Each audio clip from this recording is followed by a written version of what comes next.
Good afternoon, Tom. It's June the 23rd and it's nearly 20 minutes to 5. Yes, those are the headlines that greeted us all this morning in the papers. I don't normally buy a newspaper at all, but when this story broke about this disaster, and may I wish all condolences and prayers to the descendants and relatives of the 5 that were lost. I said to my wife Anne, if this goes badly wrong, I'll guarantee that the headlines in these newspapers will be Titanic claims another 5 lives.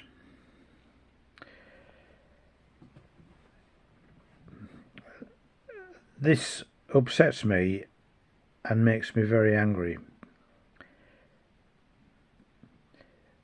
These trips to the Titanic have really increased since 1985 when Robert Ballard discovered her, and then he went back in 86 and brought us back the pictures. That opened Pandora's box, and as we all know, once you open Pandora's box you can never close it again. So these constant trips down to the ship to film it, to retrieve objects, to map it, has been constant. There's been many near misses, and it really has to stop now. This was an accident waiting to happen, and it certainly is nothing to do with the Titanic wreck. It's technology. The Titanic was technologically the marvel of the world when she was built in Belfast, Ireland. She was the biggest man-made object on Earth, and it all went wrong. And I do get lost for words about all this, because I've been an enthusiast now for over 70 years, and I followed everything about this ship, and I've even been in touch with people like Robert Ballard.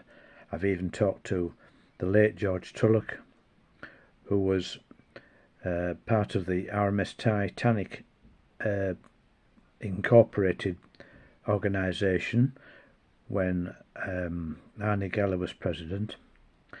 I've talked to him on the phone about removing things from the Titanic, especially the masthead light, which they took off, and they denied at the time, and that operation actually did damage the crow's nest.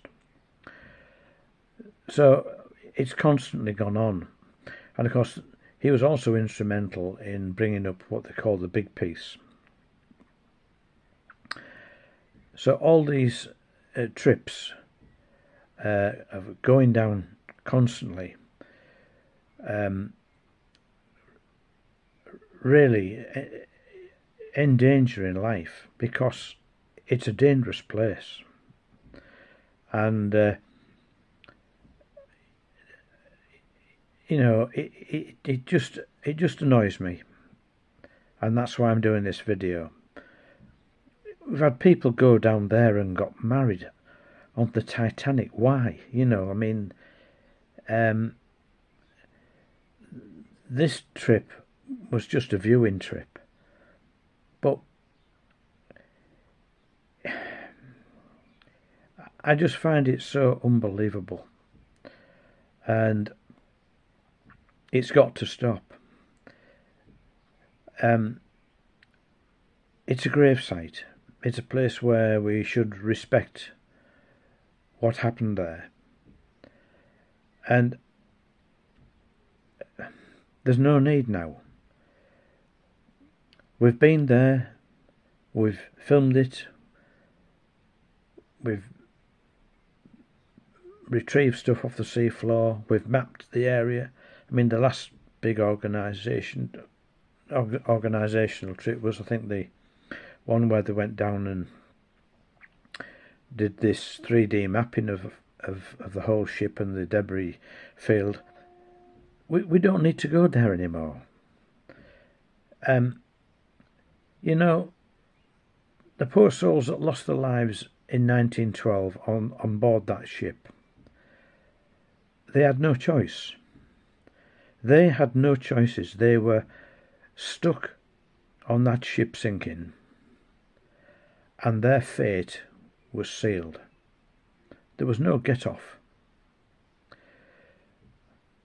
The people that go down in these submersibles have those choices, because they can either go or they can stay where they are on dry land.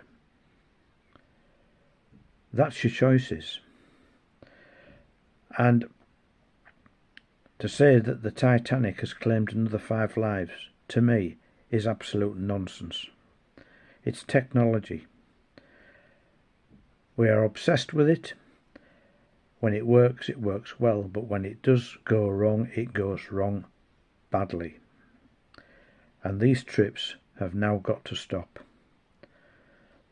It's not just me saying this. It's people that have actually been down on subsequent trips are now saying the same. Enough is enough, and we need to draw a line under it and put an end to these trips to the Titanic. It's a grave site. It wants respecting, like graves are, and that's it. She's an old lady, and we should leave her alone and let her grow older gracefully.